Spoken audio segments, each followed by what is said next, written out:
Hey everyone, and welcome back to English Through Fiction. Every day, we dive into exciting stories to help you improve your English.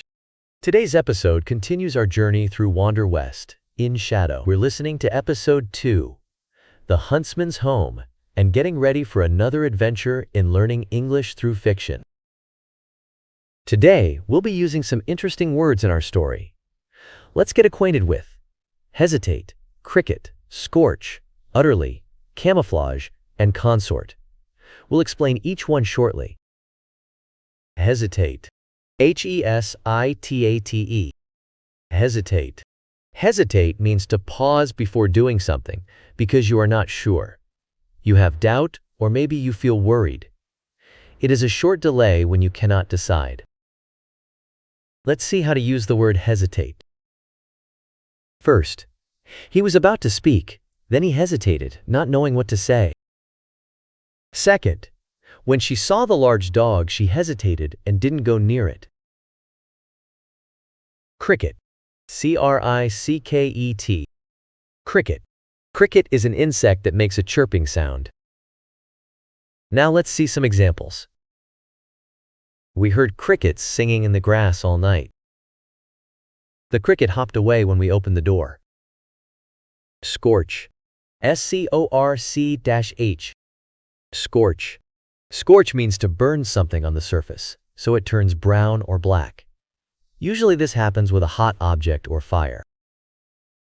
Let's see it in action. The hot pan left a scorch mark on the table. She accidentally scorched her shirt while ironing. Utterly. U-T-T-E-R-L-Y. Utterly. Utterly means completely. In every way.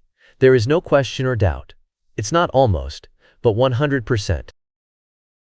Think of a glass of water being emptied. Once all the water is gone, it's utterly empty. That's how utterly is like. The match was utterly unfair. Our team had no chance to win. She was utterly shocked by the unexpected news. Camouflage. C-A-M-O-U-F-L-A-G-E. Camouflage. Camouflage means to hide by blending in with your surroundings. It helps something or someone not be seen easily. For example, the green lizard used its camouflage to stay hidden on the leaves. The snow hare's white fur provided camouflage against the snowy landscape. Consort. C-O-N-S-O-R-T. Consort. Consort means to spend a lot of time with someone, especially when others don't approve of it. It suggests a relationship with bad connections.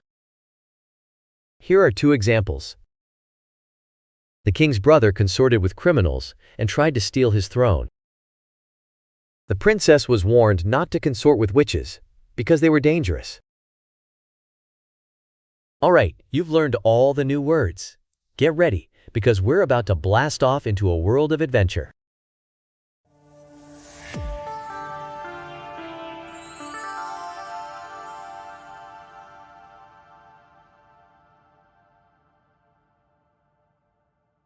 A hazy yellow moon hung in the dark sky, casting a dim light on Bartimaeus' path.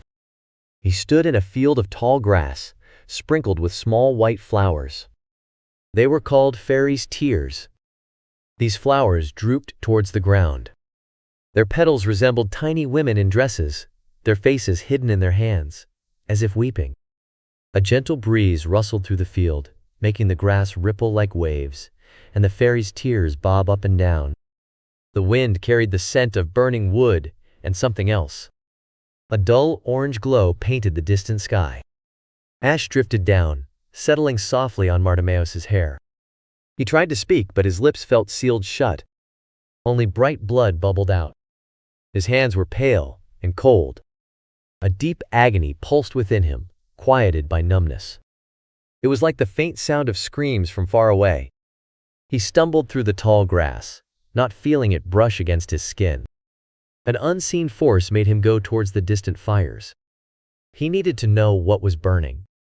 Before he reached the flames, he saw a little figure lying face down on the ground. He immediately knew he should not go near it. He tried to scream, but his feet pulled him closer. Closer to the little, broken figure, mostly hidden in shadow. He tried to look away, but the same force that made him walk forced him to look. He had to look, but he didn't want to. An eye in the damaged face moved slightly, looking back at him. It wasn't dead. He wished it had been. The figure opened a mouth full of broken teeth to speak. Bartimaeus woke up with a shout, his heart pounding, eyes wide. It took a moment to remember where he was. His throat burned, as if he'd been yelling in his sleep. He wiped tears from his face. Years had passed since he'd had that nightmare. Or at least, years since he'd remembered it upon waking.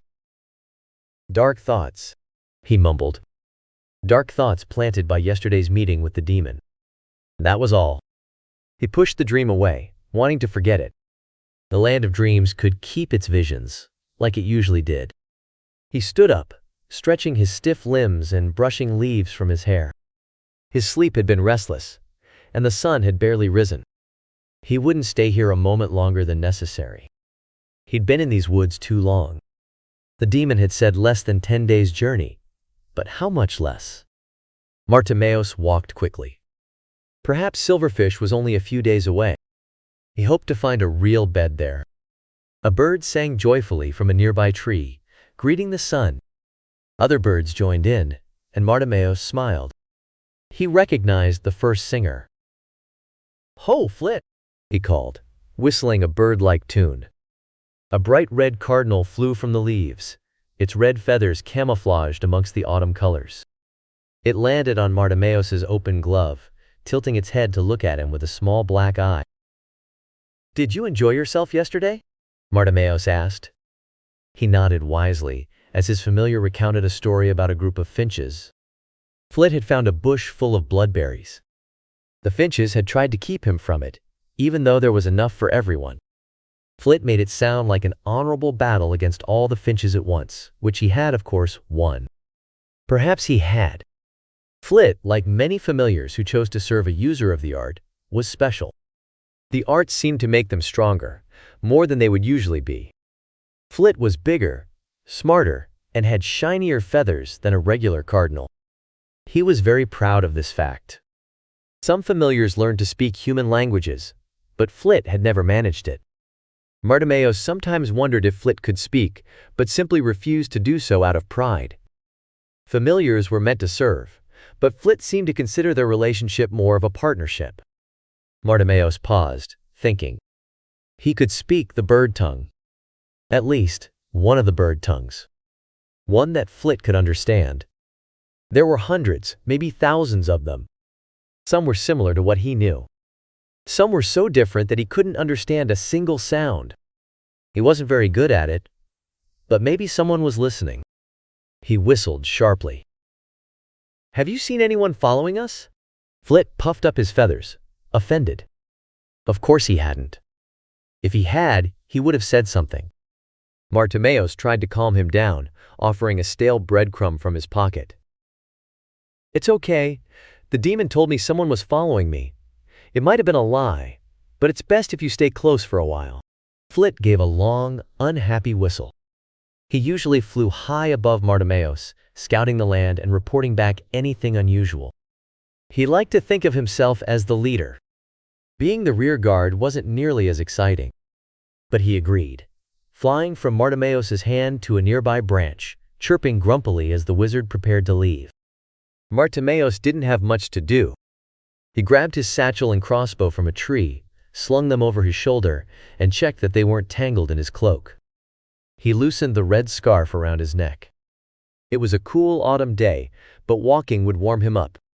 He briefly considered hiding the remains of his sleeping place. But if someone was following him, they already knew he was there. Maybe he should be more careful about his sleeping places in the future. He sighed. He almost hoped Flit would spot someone. Then he could confront them, instead of having to hide. A fleeting memory of his nightmare flashed through his mind as he looked at where he had slept. He shivered. He began to whistle a cheerful tune, forcing the memory away, and started walking. His camp hadn't been far from the road, just hidden from view. He was soon walking along the path, flitting between the trees around him. The whistling faded as he became lost in thought. Unlike the ancient statues by the demon's cave, this road was only a few hundred years old. At least, it seemed that way. Its builders had laid a strong foundation. The top layer of flat, gray paving stones was worn, but the forest hadn't reclaimed the road yet. The wells and water tanks built for travelers were choked with brush and mostly useless. Someone had once spent a lot of effort carving this path through the woods, trying to tame them. But whoever they were long gone. Most people called it the One-Road Wood. It was a fitting name. They warned each other never to leave the path. Bartimeus knew it had another name, the Forest of Glees. He had seen the name on an old map. He'd heard stories about it as a child, stories of brave young men killed by shadows in the dark and foolish princesses lured into the deep woods by fairies, never to return. He wondered if the stories were true. Every forest had such tales these days. But then again, these days, every forest did swallow people whole. There were no kings left to carve roads and tame the wilderness. None with the power or the desire, anyway. The demon, at least, was real enough for any story, he thought seriously. The demon was known as a Dolmek. Stories, the kind whispered between wizards and witches, not told in polite company, said that such creatures could be bargained with. Dolmeks wanted the jet black material most people called nightstone. Those who used the art called it Dolmek iron. It was rare, and might not have been stone or metal at all. It came from a forgotten age. No one alive knew how to work with it. It was, for all intents and purposes, unbreakable. He'd gotten his Dolmek iron from the same person who'd told him about the Dolmek, a witch named Mother Pris. She lived on the edge of the village of Kongar. The men of Kongar were woodcutters and woodworkers. They didn't seem to like Mother Pris, and the women liked her even less. Bartimeus had first thought it was simply fear of the art. After meeting Mother Pris, he understood the villagers' lack of gratitude. He suspected she wasn't entirely human. Her face was hidden under a dirty hooded shawl and a scarf. She wore long gloves, covering all her skin. But these safety measures couldn't hide her height. She was at least 2 heads higher than Bartimeus. Nor could they hide her eyes, too large, runny, and looking in different directions. There were stories of wild witches who consorted with demons and other outsiders. Bartimeus was sure Pris's mother had been one of them. Despite her strangeness, Pris had welcomed him when she learned he was a wizard. She felt a responsibility, she said, to welcome young users of the art. She told him about the Dolmek, who might have the answers he sought. Bartimeus had been surprised when she offered him the little statue and the little charm of Dolmek iron. He'd wondered if there were men who would pay a lot for such rare relics. But she seemed happy to be rid of them, even eager. He wondered, not for the first time, where Pris had gotten them, or how she knew about the Dolmek so deep in the woods. He wondered who her mother had consorted with. He shivered and put the thought out of his mind. She had also told him about a huntsman named Coxton Pryatt, who lived alone in the deep woods and helped travelers. If she'd told the truth, he would reach Coxton's outpost before dark. Bartimeus looked forward to it. He'd traveled alone for a while now, but never as utterly alone as he was in these woods. He hadn't seen another person, besides the demon, for days. Flit kept him company, but it would be good to see another human face. Coxton must be an unusual man, living alone this deep in the woods. But some men were like that. Bartimeus understood, to a degree. There was something to be said for the quiet of a forest. He might even get a hot meal, for once. Hunting wasn't difficult in the One-Road Wood, but he was tired of roasted rabbit. That is, if Coxton could be trusted. If Pris could be trusted. What if Pris was following him? A witch much older and more skilled with the art than he was, might be able to hide even from Flit. What if that was the plan? To lead him to Coxton, her ally. They might think a young, new wizard would be easy prey. But why? Perhaps not to kill him. There were ceremonies that required the living blood of those who used the art. Bartimeus shook his head. He wouldn't let the demon's words poison his thoughts. If Pris was following him and wanted to kill or capture him, she'd had plenty of opportunities. Visiting the Dolmek, despite being unsettling, had been helpful, just as she'd promised. If she'd wanted him, she could have captured him in her hut. He still wasn't convinced anyone was following him. The demon would have enjoyed lying to him, just to get this reaction. He told himself that. Still, he walked with less excitement. His boots didn't cover as much ground. He kept an eye on Flit and glanced behind him down the empty road more than he should. The sun was starting to set when he reached Coxton Prate's home. Or at least, Martimeos assumed it was his home. When the road had been built, rest stops had been constructed for travelers, along with the wells and water tanks. He had passed a few already. Or rather, their stone remains. Their roofs and anything else made of wood had long since rotted away. This rest stop, however, had a straw roof in good condition, though the stables were ruined. It would have been a little inn, with rooms for a few travelers to rest. It was probably too big for one man, but perhaps the stone walls made it worthwhile in winter. Firewood was stacked against one wall. The well in the center of the little, stone-paved courtyard out front was clear and usable. "Coxton Prate," Martimeos called out.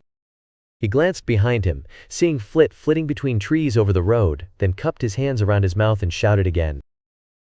"Mother Pris told me I might find shelter here." Only silence answered him. Coxton was probably out hunting. He would likely be back soon, before dark. Martimeos took off his satchel and crossbow and drew cool water from the well to refill his waterskins. It was unlikely Coxton had an extra bed. He missed sleeping in a real bed. After drinking his fill, he walked around the inn, admiring it. It was little, but it had a certain dignity. A porch with pillars over the front entrance seemed to invite weary travelers to rest in its shade. The doorway was large and grand. It probably once held heavy double doors. Now it looked like Coxton had boarded up most of it and made a little entrance. Martimeos continued his walk, still admiring the building, his mind wandering towards the idea of a hot meal. Then he turned a corner and stopped dead. The back of the inn had another, littler entrance. Cooks probably used it to throw out kitchen scraps when it was an inn. Now, however, the door was torn off its hinges and lay half in and half out of the doorway. For a brief moment, Martimeos hoped Coxton had simply left it while making repairs. Then he saw the trampled, broken, and undeniably bloody grass leading away from it. Part of him still refused to believe the worst. Coxton was a hunter. Maybe this was just the result of his work. But a feeling of dread told him something was wrong. He trusted his instincts. The art seemed to sharpen them. A wizard's or witch's instincts were rarely wrong. He held his breath, his hand on the hilt of his sword, and listened. He heard nothing but crickets chirping. He slowly drew his sword, the soft hiss of steel barely audible, and crept forward. As he neared the broken door and got a better look, his heart sank. There was a lot of blood smeared on the grass, as if something large and bleeding heavily had been dragged away. The blood was dried black. This hadn't happened recently. It could have been days ago. There had been no rain to wash away the stains. He relaxed slightly, but kept his grip on his sword. If it had happened days ago, whoever had done this was probably gone. Unless they heard him calling for Coxton and were waiting in hiding. He listened again, but shook his head.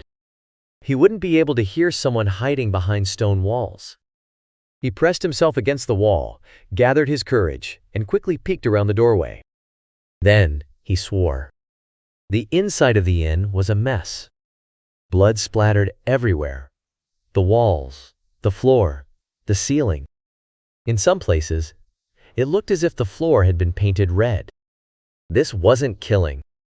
A fight had taken place here, and someone, or multiple someones, had bled and probably died. The smell of blood was heavy in the air as Martimeos stepped inside. He still held his sword, but he doubted whoever had done this was still here. He thought even bandits would have cleaned up the gore if they planned to stay. Not that he was certain bandits were responsible. The blood was the least of it. Every piece of furniture, everything made of wood, Everything that would burn had been chopped up and piled in the center of the room.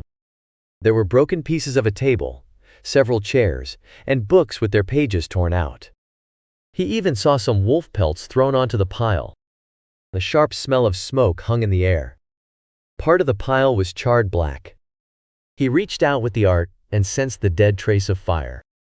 It had burned hot enough to scorch paper, but not hot enough to ignite the heavy wood. Someone had gone to all this trouble to try to burn down the inn, but hadn't stayed to make sure it worked. And they hadn't returned to try again. Bartimaeus quickly checked the other rooms, which was easy, since Coxton had either removed the doors or they had been torn down and added to the fire pile. All the rooms were empty and dusty. He returned to the common room, put his sword away with a sigh, and shook his head in disgust. He left the inn, breathing in the fresh air. The smell of dried blood was making him sick. But the darkening forest surrounding the inn, shadows growing longer as daylight faded, did little to comfort him. He whistled to Flit, telling his familiar to stay close. He thought those responsible were long gone, but he didn't want to take any chances. Wondering what could have done this, he decided to follow the blood trail. He hoped it would lead to answers. He didn't follow it far before the bad smell of death hit him. He covered his mouth and nose with his cloak. Then he found the body. He almost stepped on it, hidden as it was in the tall grass. At first, he thought it was a man in strange clothing. He thought maybe bandits were responsible after all. But a closer look revealed the body wasn't human. It wasn't wearing clothes. It was covered in dirty gray feathers and roughly stitched animal skins. Its face wasn't human at all. It had whorls of tough, knotted gray skin around a long, hooked beak. A vulture's beak. The eyes, even in death, were human, far too human. Its throat had been cut. A sheet of dried, black blood covered its neck and chest. It had been there long enough for the flies to find it. They crawled all over it, in and out of its beak, over its sightless eyes. What struck Bartimaeus most was a strange sense of familiarity. Why should this thing feel familiar? He'd never seen anything like it before. Vultures. Remember where you saw vultures? There were so many, circling in the sky. A storm of them. Bartimaeus shook his head, trying to banish the thought, but he couldn't stop staring at the body. Disgust and hate rose within him. What a bad, awful creature. He was so focused on the corpse that he almost missed Flit's cry. His head snapped up when his familiar chirped again, more urgently this time. Someone was close. A stranger. Very close. He scanned the dark trees ahead, shrouded in the fading light. At first he saw nothing, despite Flit's frustrated chirps. But as his eyes swept across the shadows, they lingered on one spot, without him even knowing why. Then he saw it. What he had thought was a split in the trunk of an old oak tree moved in a way that trees shouldn't. He realized it wasn't part of the tree at all. It was a dark figure, too hidden in the dim light to see clearly, but less than a shout away. Before Bartimaeus could think to be quiet, he cried out in alarm. The figure immediately vanished behind the tree. He hesitated only a moment before sprinting after it. Whoever it was, they might have been leading him into a trick. He might have been foolish. But maybe they were running to alert others. Maybe it was another one of the vulture men. He'd already made his choice. Bartimaeus was a fast runner, with long legs. He was quick and agile in the bushes. He jumped over a patch of itchleaf, landing with a thud where the figure had stood moments before. He saw it again, moving deeper into the woods. He was closing the distance. He could see that the figure wore a long, dark jacket and a wide-brimmed, pointed hat. He glimpsed a pale face as the figure looked back at him. Then it started to run. Not a vulture man, Bartimaeus thought as he chased it. Whoever it was, they couldn't run as fast as him. He was gaining on them quickly. Branches snagged at his hair, but he was too focused on the figure ahead. Then, between one step and the next, it seemed to simply vanish. Bartimaeus slowed down, taking more careful steps, but he didn't stop. He soon found the explanation. Where the figure had disappeared, a little ditch cut across the forest floor. It had been carved by a stream that was now dry. Deep enough for someone to hide in, but not very deep, filled with dead leaves for cushioning. He stopped, breathing hard, and listened. He heard no movement. Growling in frustration, he jumped into the ditch and kicked aside the piles of leaves, sending them swirling into the air. There was nothing beneath them but hard dirt and stones. Bartimaeus swore under his breath, then glared at the silent forest. "Show yourself," he shouted, his voice harsh with anger. "If you're following me, show yourself, unless you're a coward." Only his own echo answered. He gave the leaves one last kick. There was nothing he could do. He couldn't waste time searching. Darkness was falling, and he had to move. He couldn't stay here.